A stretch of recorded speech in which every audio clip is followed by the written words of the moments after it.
Give all praises, honor, and glory to Yahweh, Bahashim Yahweh Shai, Bahashim Rakakwadash. Yahweh is the name of the Heavenly Father. Yah means He. Hawa means exist. Bahashim in the name of Yahweh Shai, who the world ignorantly calls Jesus Christ.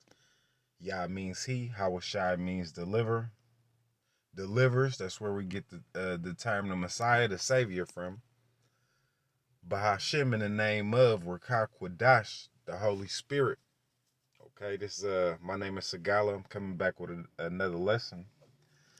And we're just doing a quick study on this Genesis chapter 6, because there's a lot of people that misinterpret this chapter and think that angels actually came into women, because it references the sons of God went into the daughters of men. So let's read this scripture right here, Genesis chapter 6 verse 4, and I have it pulled up in the blue letter so we could get into the translations. So there's Genesis chapter 6 verse 4. There were giants in the earth in those days, and also after that, when the sons of God came in unto the daughters of men, and they bear children to them, the same became mighty men, which were of old, men of renown. So now let's get the translation for this word giants, which is in the Hebrew. Let's get it. Strong's H 5303. Nephil. Okay. Nephil. So this is where when people are talking about nephilim, is because the yum makes something plural. So we're talking about nephilim. So there was giants in the earth. So this is a plural word, right?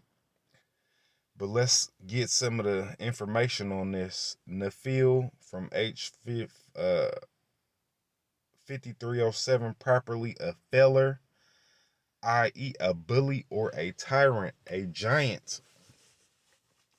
Okay, so it's talking about a bully or a tyrant. So it does not necessarily mean that it has to be someone big in stature, but just someone that has some type of dominance in whatever industry that they are in.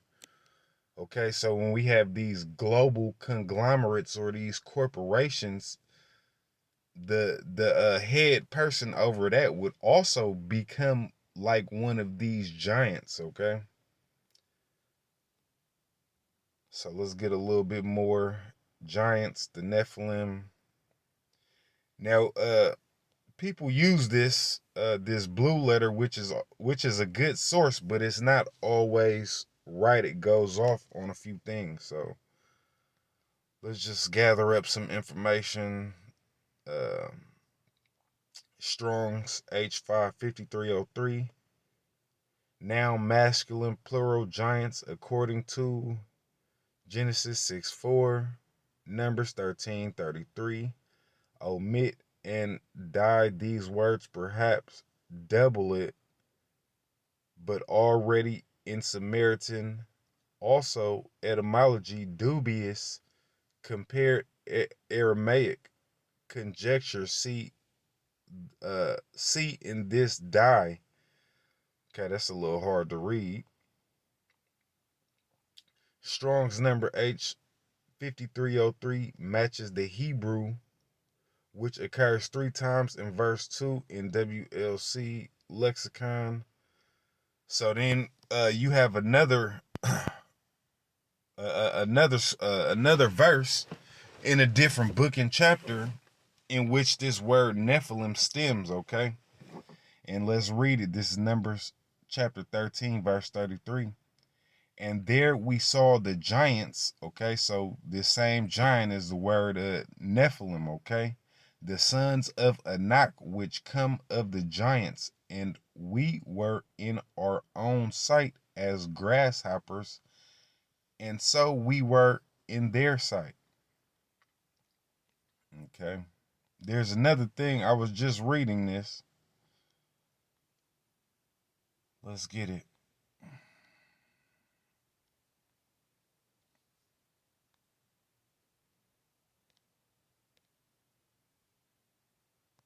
Let's go into some of the etymology. A primitive root, show Strong's, nafal, a primitive root to fall in a great variety of applications in intransitive or causative, literal or figurative, be accepted, cast down self, cease, die, divide, by lot, fall, cause to, let, make, ready to fall, away, down. Okay, so we know that this is when people say fallen angels, yes.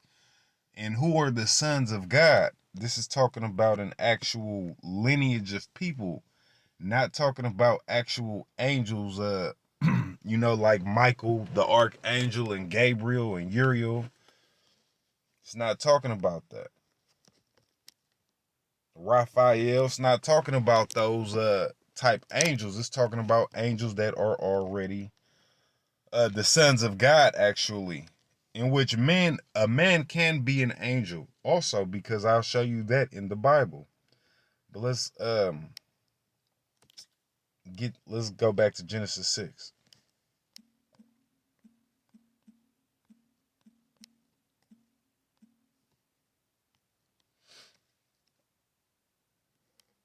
Go. All right, so this is let me start at the first verse. And it came to pass, when men began to multiply on the face of the earth, and daughters were born unto them, that the sons of God saw the daughters of men, that there were fair, and they took them wives of all which they chose. And the Lord said, my spirit shall not always strive with man, for that he also is flesh, yet his days shall be 120 years. There were giants in the earth in those days, and also after that, when the sons of God came in unto the daughters of man, and they bare children to them. The same became mighty men, which were of old, men of renown. And God saw that the wickedness of man was great in the earth, and that every imagination of the thought of his heart was only evil continually. And it repented the Lord that he made man on the earth, and it grieved him at his heart. All right, so let's get the actual sons of God, and we can actually go to the New Testament for this, because there's a specific lineage. I believe it's I want to say Luke this. Let's say Luke chapter 3, or is it Luke chapter 2?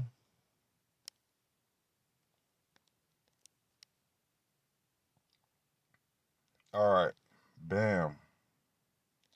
Now,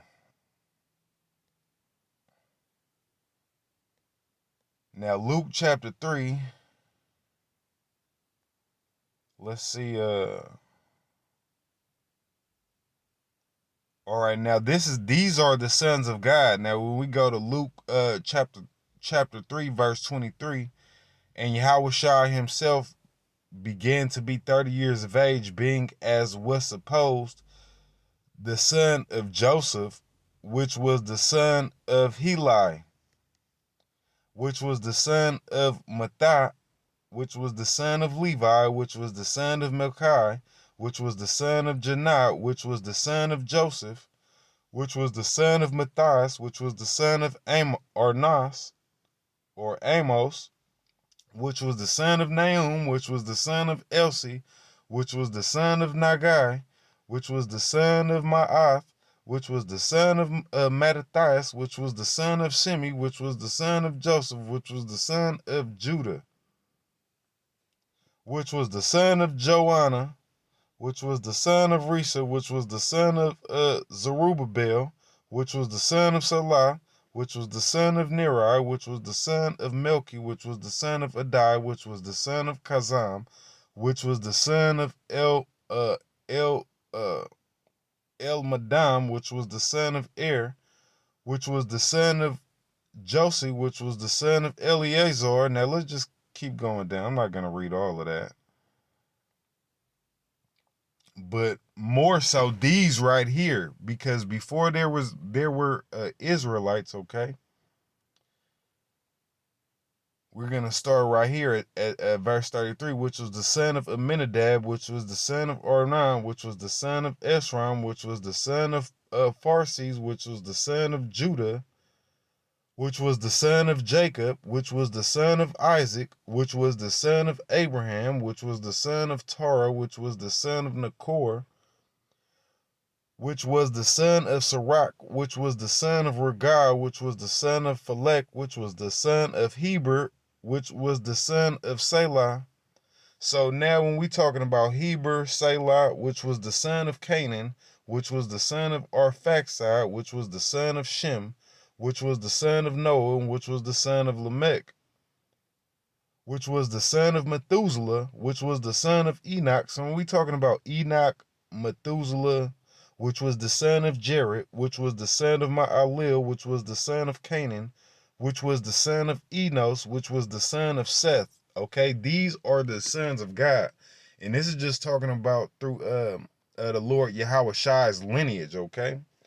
But for the most part, this is the lineage when you go all the way at the bottom, which was the son of Enos, which was the son of Seth. And you go to 37, which was the son of Methuselah. I'm just reading it backwards, but still, which was the son of Enos. Basically, these are the sons of God before you get to before you get to Noah's time, okay? Because it repented the Lord that he had made human beings, right? Then how did he destroy the world? He destroyed the world through the flood. So the actual sons of God, and I apologize for taking such a long time to get to the point, but the sons of God were that lineage that led up to Noah. Why? Because that would be the chosen seed and through which the Messiah came, okay? And the Messiah came in many forms, okay? When we talking about through this same lineage of people, because the Messiah also was, anytime you read in the Bible, you can look up the key of David, and whoever was given the key of David was, I believe, the Messiah reincarnated, okay? Because only the Messiah also, when we talking about Yahweh Shai, was given that key of David. So going back to Genesis 6, a lot of people talking about a lot of people like to say that the nephilim, that the fallen angels went into women. No, there's three categories of men. There's the category of the wicked, okay? There's the sons of God, which today would be of the come through that line of Jacob. The sons of God right now would be the true Israelites. Then there's the sons of men, which would be the other nations uh that are not the wicked or the sons of God, which would be like Moab. Whenever you see these other nations in the Bible, such as Moab, uh, Ammon, Cush, whatever, the Philistines, those are sons of men. So we're talking about the three categories of men. Now let me prove that an angel. Now we know that angels can, there's proof in the Bible in which angels have came down and communed with men and ate and drank and stayed with them. Okay, but let's look up one certain instance where a man is called an angel that we know is a man. Okay, and this is an account of let me actually get out of that.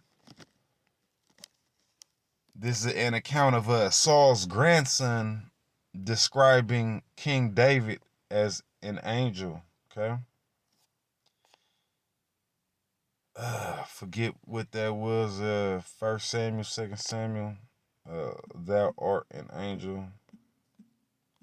Thou art an angel. KJV.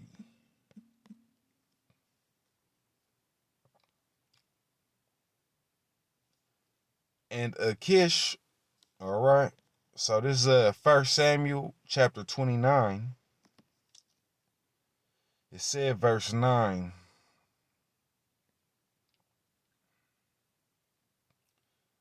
So let's go to verse 7. Wherefore now return and go in peace, that thou displease not the lords of the Philistines. And David said unto Achish, but what have I done, and what hast thou found in thy servant, as long as I have been with thee unto this day, that I may not go fight against the enemies of my lord the king? And Achish answered and said to David, I know that thou art good in my sight as an angel of God. Notwithstanding, the princes of the Philistines have said, he shall not go up with us to the battle. Okay, now this is where David actually was running away from Saul, and then he went and stayed with, because Saul tried to kill him. Now he went away into, I believe these were the Philistines, and he tarried with them. He sojourned with them while he was in running, while he was on the run from Saul, because Saul had a warrant out for him, for his head. You know, and this is before David took over and sat on the throne in Israel.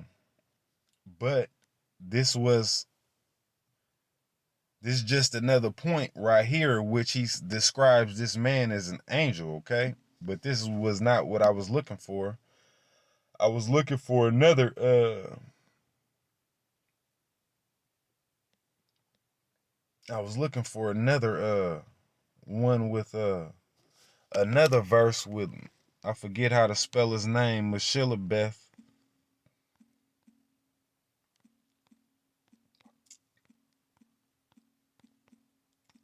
the lame.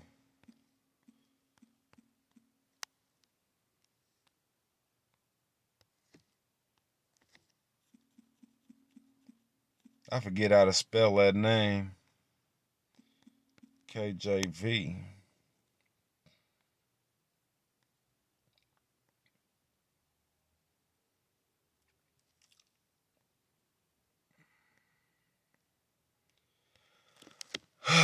Okay, I can't even find it. I ran into it the other day. Oh, why haven't you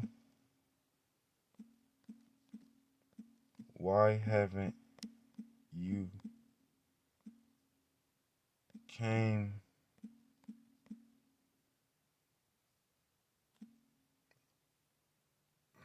I know, I forget how to word it. I know the king. Let's look up Jonathan's son. Jonathan's son. KJV.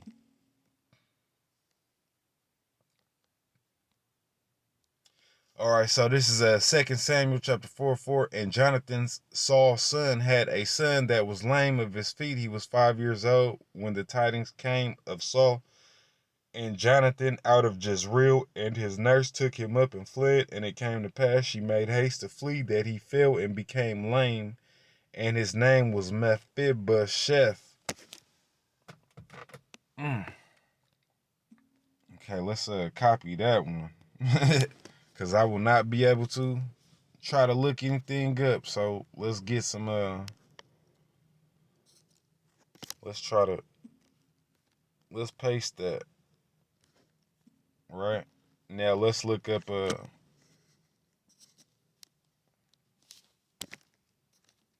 okay,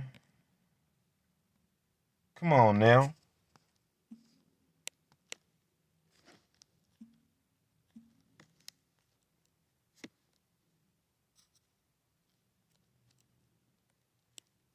Seem like whenever I'm on this recorder, the internet want to start acting up now.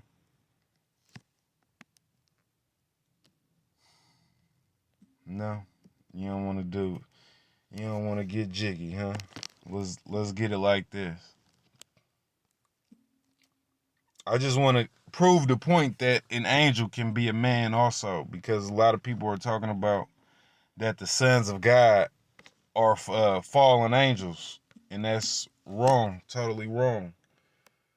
2 Samuel 9, chapter 6, verse 3. Now when Mephibosheth, the son of Jonathan, the son of Saul, came unto David, he fell on his face and did reverence. And David said, Mephibosheth,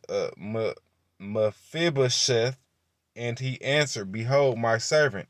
And David said unto him, Fear not, for I will surely show thee kindness for Jonathan thy father's sake, and will restore thee all the land for Saul my father, and thou shalt eat bread at my table. And he bowed himself and said, What is thy servant that thou shouldest look upon such a dead dog as I am?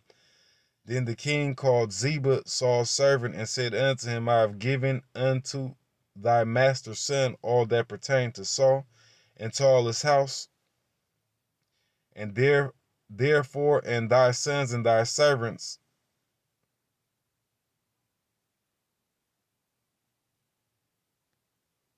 Okay. I'm having a bit of time trying to find. So that started at verse 6.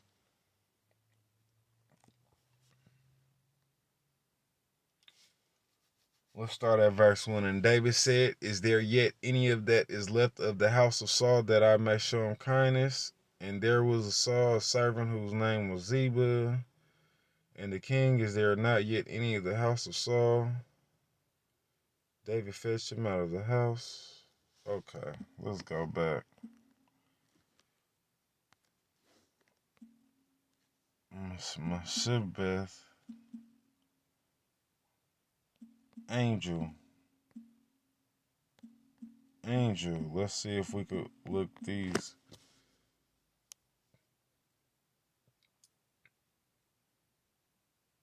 All right, bam. Here we go. And Mephibosheth.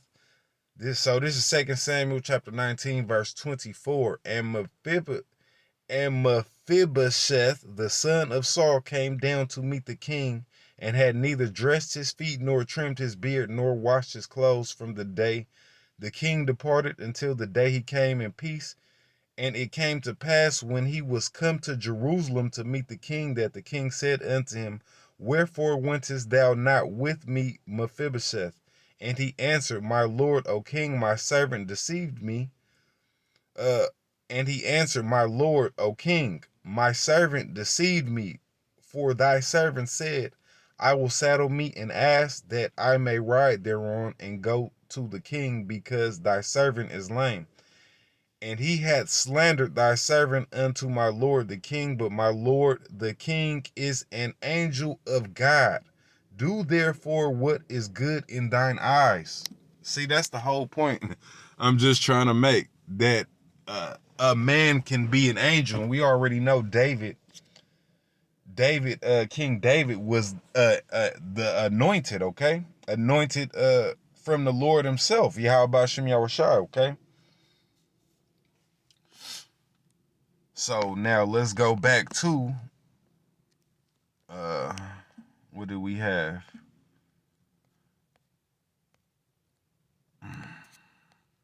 Let's go back to that blue letter. My bad, it also took so long just to find that one, but you know, I believe that's very imperative, because people keep saying that the sons of God are fallen angels, and that is so incorrect. Now let's look at.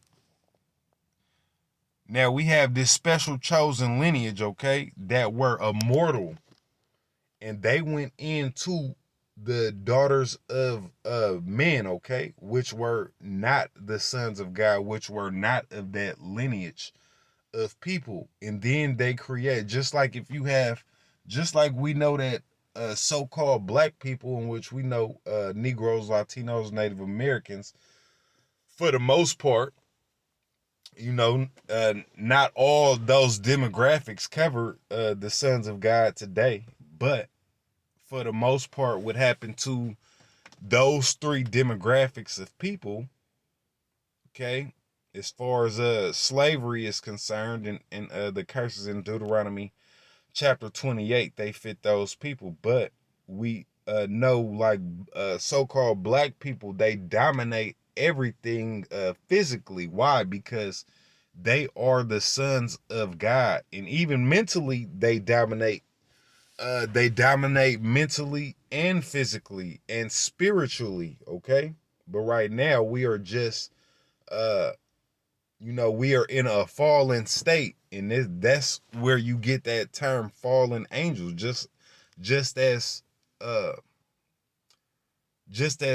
Mephibosheth described King David as an angel, we are all angels, but we are in a fallen state. Because let's go back to Genesis 6 in a blue letter. Blue letter.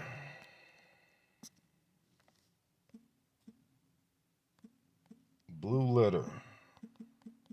Gen 6.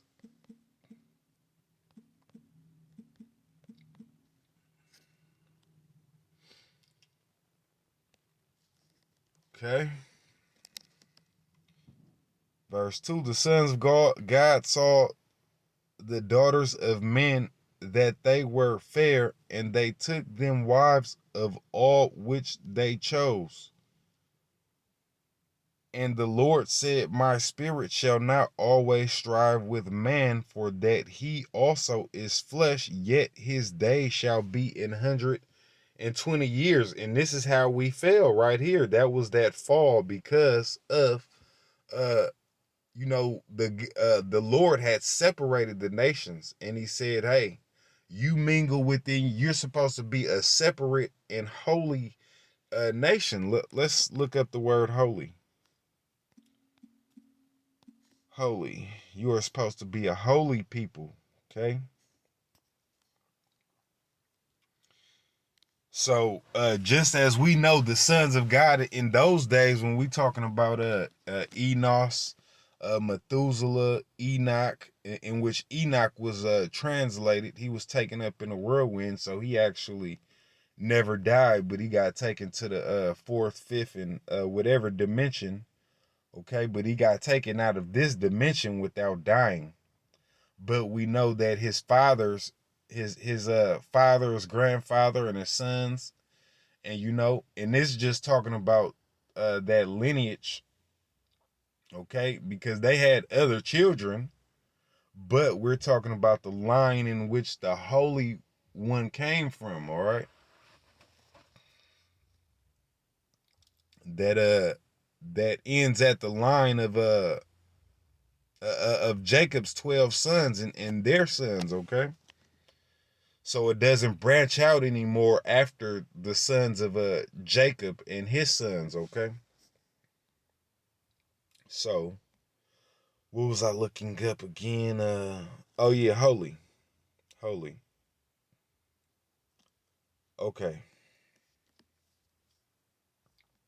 Let's look up the word holy. I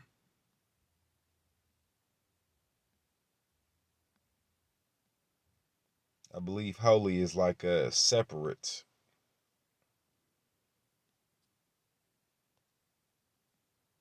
Quadash, a sacred place or thing, rarely abstract. Sanctity, consecrated thing, a dedicated thing, a hallowed thing. Holiness, most holy. Day, portion, thing, saint, sanctuary. Apartness, holiness, sacredness, separateness. Okay, so you're supposed to be separated. So why was there giants on that earth? Why was there bullies and tyrants? Because you had that chosen line sleeping with other inferior genetics of people that they weren't supposed to be sleeping with, and then that seed mixed. Just like if you have a so-called black man, right, and he goes into a so-called white woman, that those genes take over. Okay, just like you could see the physique, you could take you could take a so-called black man, and you take a so-called let's say you have a Arab, okay? They could weigh the same, they could lift the same amount of weights, okay? They could be the same position, the same height, the same weight, and they could do the same amount of exercise. But we know that that so-called black man is going to be more toned up. He's going to be more defined. He's for the most part, he's going to be stronger. He's going to be faster, and that's why so-called black people dominate in a lot of areas, because we are the sons of God. So now you start mixing that seed with other people, and they start inheriting some of those traits. Okay, so it's not fallen angels going into women, but it is the sons of God, talking about a holy people. Okay, so we have this holy seed in which we already figured out that an angel can also be a man. So yes, we are the fallen angels right now, even us, because we've inherited that punishment that Adam and Eve had gotten, which was we're born into sin now. And death had entered into the world. But even more so, uh through this corruption that we have read about in Genesis the 6th chapter, where the seed line has started to get corrupted through other peoples, okay? That the Lord had taken his spirit off people, because we were made immortal to live 700, 800, 900 to 1,000 years. But now the Lord said he had taken his spirit off man, and his days will be 120 years. But now that time has lapsed over, the days are even shorter. Okay. The days are even shorter. A man probably only gets 70 years if he's lucky. You might get 80, 90 years.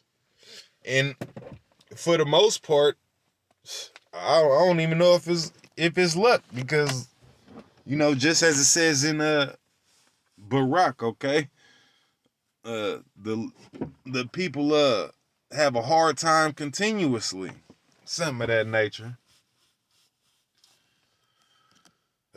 So now we can get actual giants, which are, and it was in a described as a nephylim, because they were also fallen in a certain way, which were the sons of Canaan. So let's look up the Anak.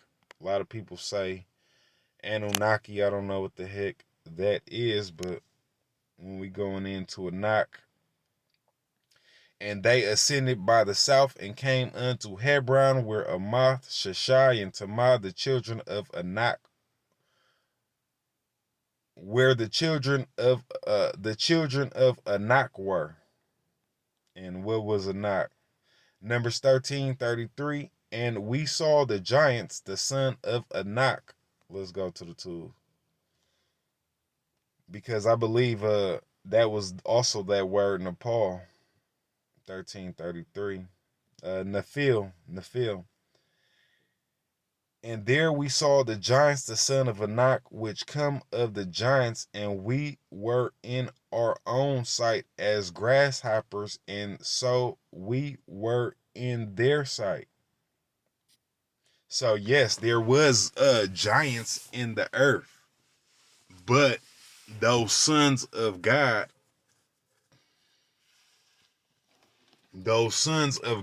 were not fallen angels. They were men of the holy lineage,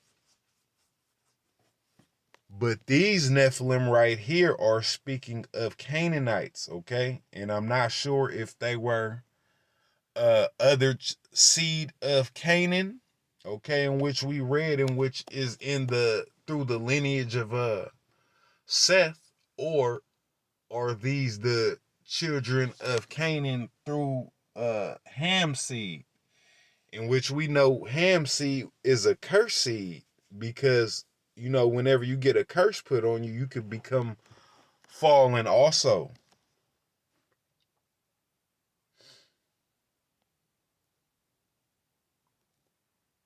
So let's get to Numbers chapter 13, verse 33.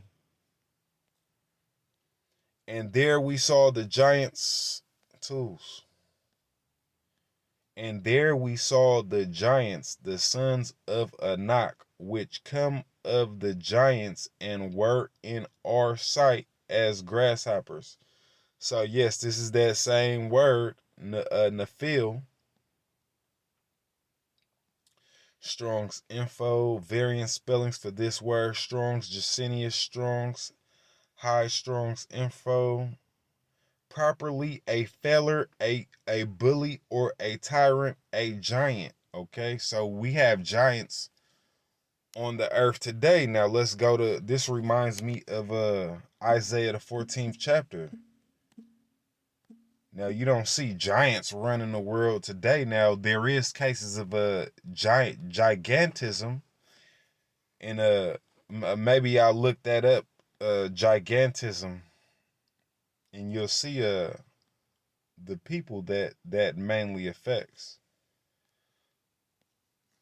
I could have swore I put Isaiah 14. Isaiah 14. Go.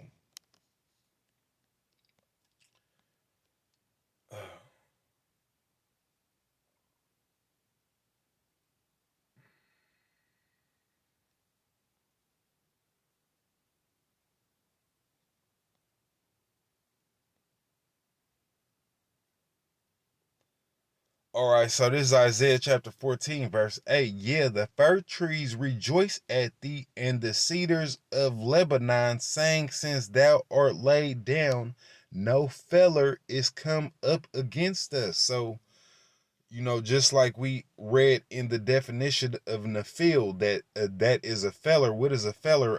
A feller is also known as a lumberjack. But let's get it. Let's get it. Yeah, the fir trees rejoice at thee, and the cedars of Lebanon sang, since thou art laid down, no feller. Let's look up this word feller. Karath, verb, primitive root, show karath, a root to cut off, down, or asunder, by implication to destroy or consume, specifically to covenant, to make alliance or bargain, originally by cutting flesh and passing between the pieces, be chewed, be confederate, covenant, cut down, off, destroy, fall, feller, be freed, hewed down, make a league, covenant, loose, perish, utterly want. Okay, so when we talking about feller, yeah, are they pertaining to this word karath? Okay, karath. Let's see. Strong's H 3772. Excuse Karath. me. Karath. So karath, show Brown Drivers, Briggs Lexicon, verb, cut off, cut down. Uh, Genesis 15:18. Let's see what that is. In the same day the Lord made a covenant with Abram, saying, unto thy seed have I given this land, from the river of Egypt unto the great river, the river Euphrates. Jeremiah 11. But I was like a lamb or an ox that is brought to the slaughter, and I knew not that they had devised devices against me, saying, let us destroy the tree with the fruit thereof, and let us cut him off from the land of the living, that his name be no more remembered. And that's what these giants, these nephilim, are trying to do today. And they're not, these people are fallen angels because we have the wicked ruling over us, okay? But they're in a fleshly form. We're not talking about demonic spirits, although we know in Ephesians the 6th chapter says that we wrestle not against flesh and blood, but against powers and principalities that rule that are in high places, okay? Okay. But what are they ruling through? They're ruling through the flesh of people. And we talking about the three types of beings on this earth, which are the sons of God, which come from this lineage, the sons of man, which are heathens and Gentiles, and then you have the actual wicked, which today is Esau, Edom. Okay, let's get Malachi the 1st chapter. So we have one specific group of people that's set aside to do wickedness, and that's who rules the world, and that's the not only are the children of Israel, we are Nephilim, but the children of Esau, they are Nephilim also, but they are dwelling in their rulership right now, which was they're living in their blessing right now. So let's go to Malachi chapter 1. Because we went through the lineage of the sons of God.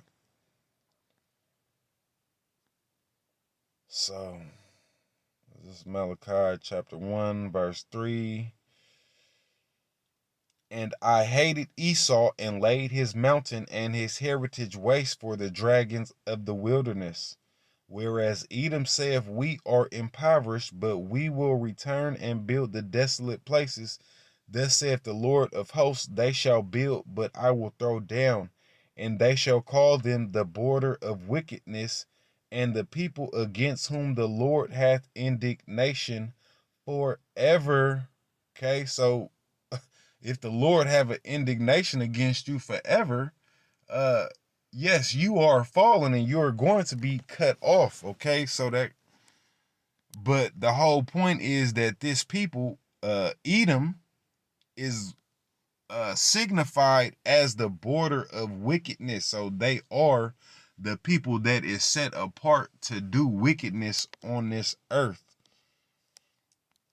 Okay, so when you read about in the Bibles and it says the wicked, is not only talking about wickedness that works through people, it's talking about a certain group of people who are set apart to be wicked,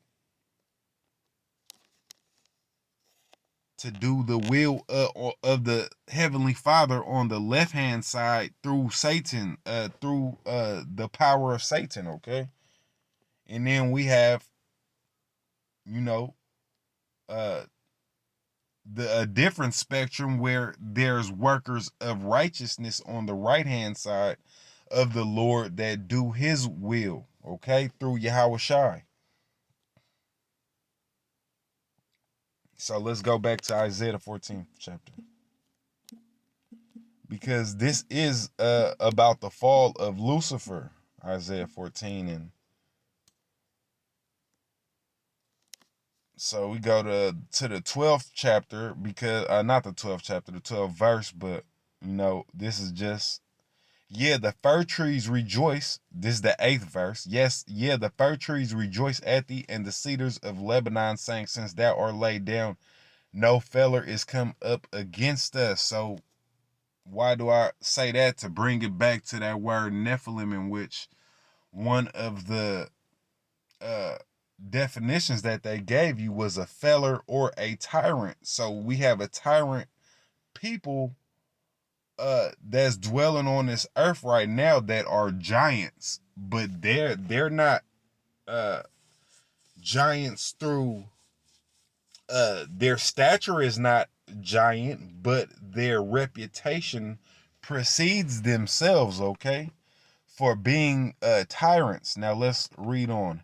Hell from beneath, Isaiah 14:9. Hell from beneath is moved for thee to meet thee at thy coming. It stirreth up the dead for thee, even all the chief ones of the earth. It has raised up from their thrones all the kings of the nations.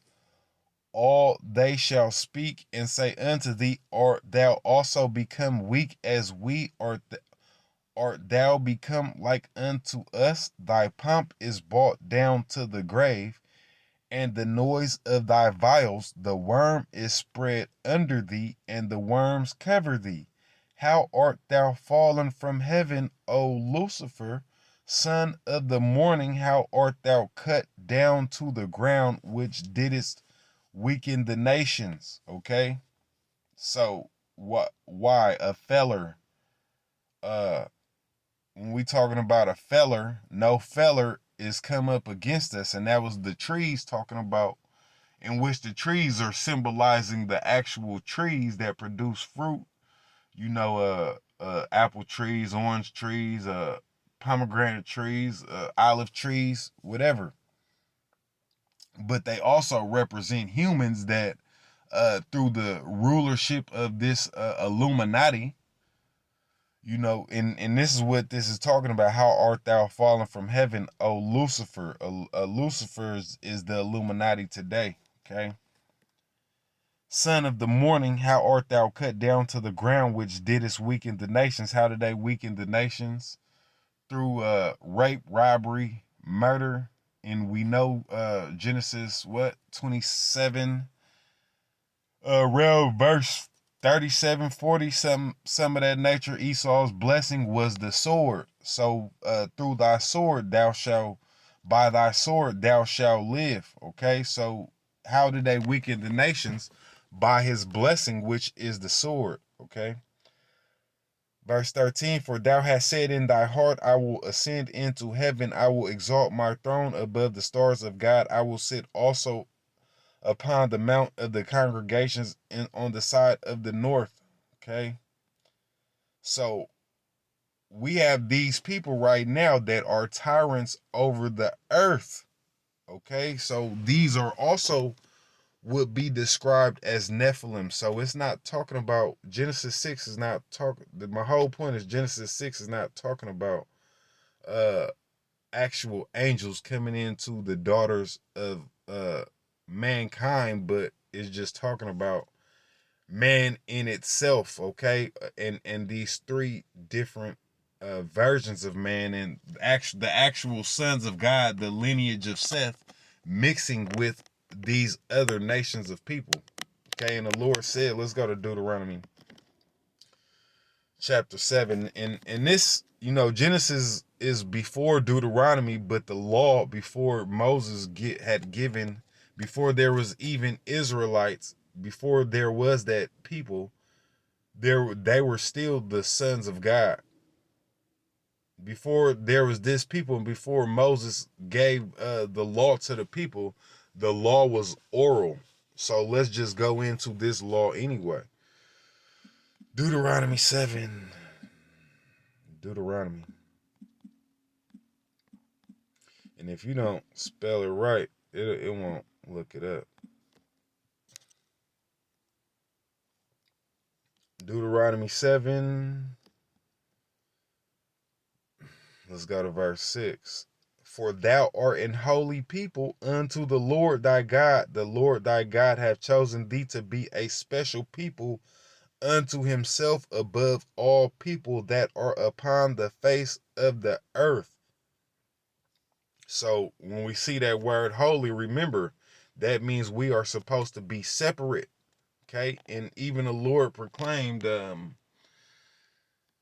I think it's in the same chapter that you shall not give your if I'm not mistaken, that they shall not, or it might be in another chapter, but they shall not give their daughters to the other nations, or give their sons, have their sons marry into the other nations.